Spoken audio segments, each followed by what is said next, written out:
Hello friends, welcome to our channel.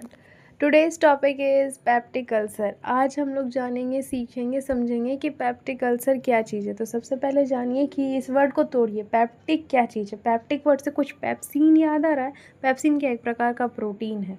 Pepsin क्या है? Protein है। और अल्सर क्या है? अल्सर का मतलब होता है घाव, कटना, छिलना या फिर जख्म। तो पेप्टिक अल्सर क्या चीज़ है वो पढ़ेंगे। तो पेप्टिक अल्सर आया, peptic is refers to the pepsin. Pepsin word से बना पेप्टिक, जो कि पेप्सिन क्या है? एक प्रकार का प्रोटियोलाइटिक एंजाइम है। प्रोटियोलाइटिक एंजाइम यानी कि जो प्रोटीन को ब्रेक डाउन करे। प्रोटियो मीन्स प्रोटीन और लाइटिक मीन्स ब्रेक डाउन करना, यानी कि प्रोटीन को ब्रेक डाउन करने वाले एंजाइम को कहते हैं प्रोटियोलाइटिक एंजाइम, जिसका नाम है पेप्सिन। तो ये जो वर्ड है पेप्टिक, ये यहाँ से आया। अल्सर, अब पेप्टिक अल्सर क्या है? Peptic ulcer are the lesion, यानी कि देखिए बोल दिया ना लेसन। ये क्या है? एक प्रकार का घाव है या फिर कट रहा है, छिल रहा है, that develop inside the mucosal lining of the stomach, यानी कि स्टोमक के म्यूकोसल लाइनिंग में जो होता है। लाइनिंग का मतलब क्या हुआ? टिश्यू। बायोलॉजी में कहीं भी लाइनिंग का वर्ड लग जाए यानी कि उस जगह के टिश्यू की बात की जा रही है। वो कहाँ कहाँ हो सकता है?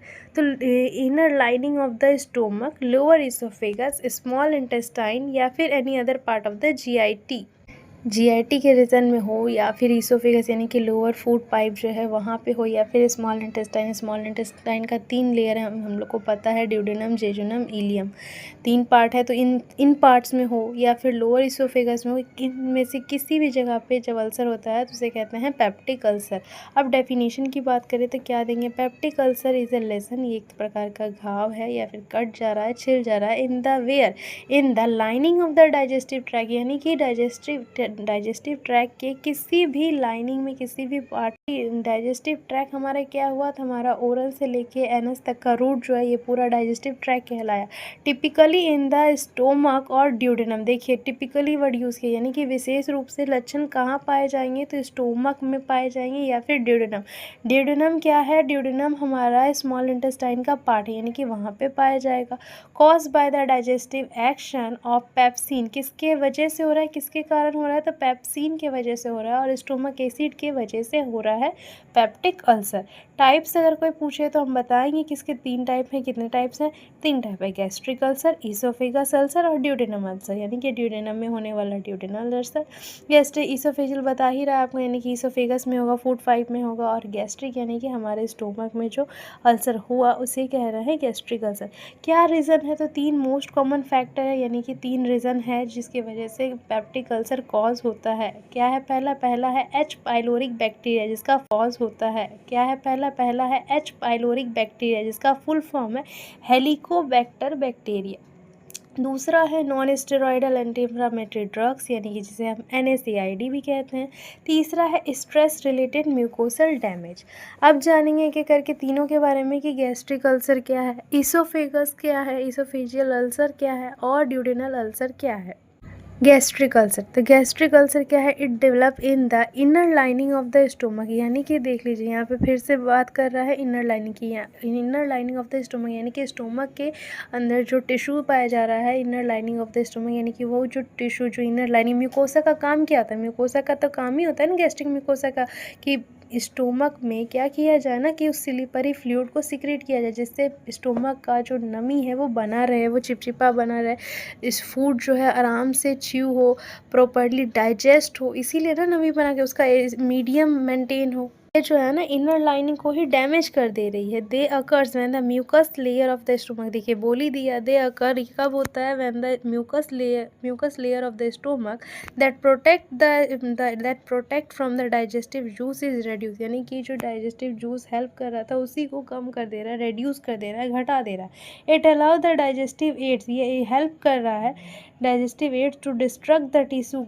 इट अलाउ, क्योंकि देखिए जो जो जूस जो HCl प्रोटेक्ट कर रहा था उसी को ये क्या कर दे रहा है? कम कर दे रहा है। It allow the digestive aid to destruct the tissue that line the stomach and causes the ulcer, यानी कि क्या कर रहा है? दिक्कत पहुंचा रहा है उस टिश्यू को, जो टिश्यू सपोर्ट कर रहा था, जो इनर लाइनिंग सपोर्ट कर रहा था, ठीक से रख रहा था, उसी को ये ख़राब कर रहा है, उसी लेयर में डैमेज कर दे रहा है, उसी में वो कट रहा है, छिल रहा है, जिसकी वजह से ये गैस्ट्रिक अल्सर हो रहा है। अब है ईसोफेजियल अल्सर। ईसोफेजियल अल्सर क्या है, तो ईसोफेगस वर्ड से याद आ रहा है हमें फूड पाइप। तो ये कहाँ होगा, it develop inside the oesophagus, यानी कि ये फूड पाइप में होगा।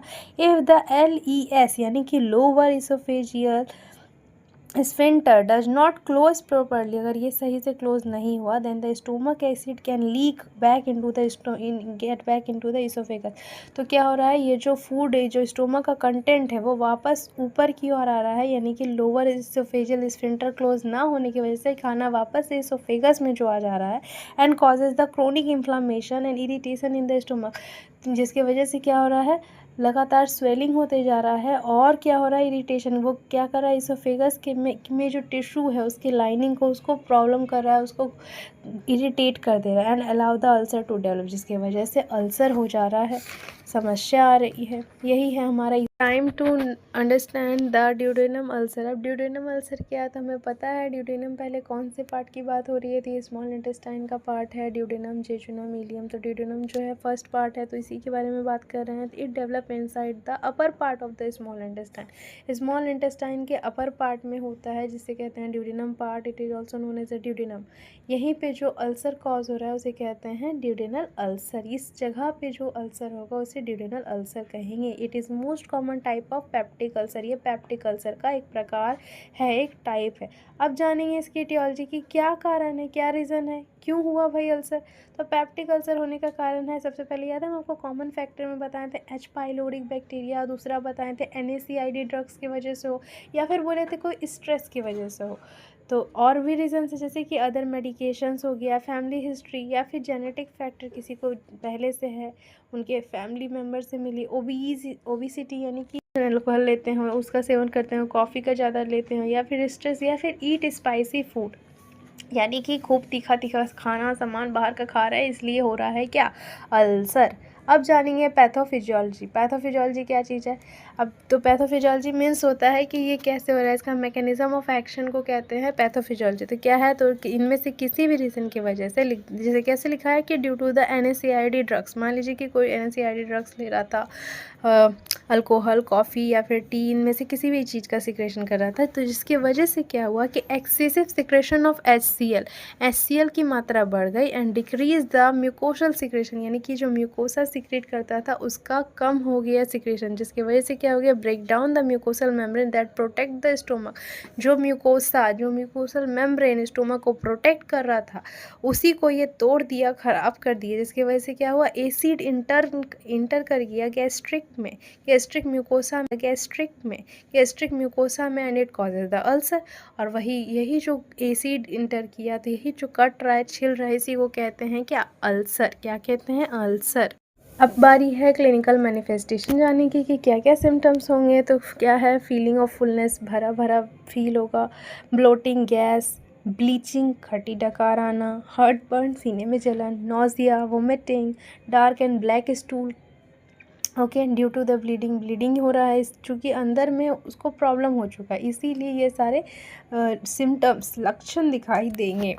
नॉन फार्माकोलॉजिकल ट्रीटमेंट कैसे अब हम लोग ठीक करेंगे, बिना दवा दिए ठीक करेंगे, कैसे ठीक करेंगे। तो क्या है option, protect yourself from infection से बचाएं खुद को, withdraw of agent which causes the ulcer such as NSAID, उन सारे चीज़ों से विथड्रॉ कर दीजिए, जैसे कि NSAID ड्रग्स लेने की वजह से हो रहा था, NSAID ड्रग्स को छोड़ दें।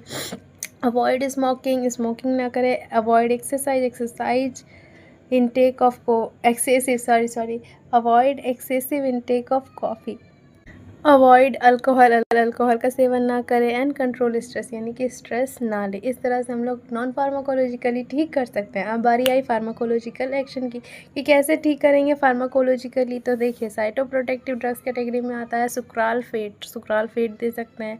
दूसरा है एंटीबायोटिक में एमोक्सिसिलिन दे सकते हैं, या फिर H2 ब्लॉकर से रेनिटिडीन सिमेटिडीन दे देंगे, या फिर प्रोटोन पंप इनहिबिटर से ओमेप्राजोल, पेंटोप्राजोल, रेविप्राजोल, ये सब दे सकते हैं। एंटीमस्केरनिक एजेंट में दे सकते हैं टेलेनोड्रिपाइन। इस तरह से पेप्टिक अल्सर समाप्त होता है, और उम्मीद करते हैं कि जो छोटी सी कोशिश है आप लोग को समझाने की, आप लोग तक कंटेंट पहुंचाने की, आप लोग को पसंद आएगा। Thank you for listening me.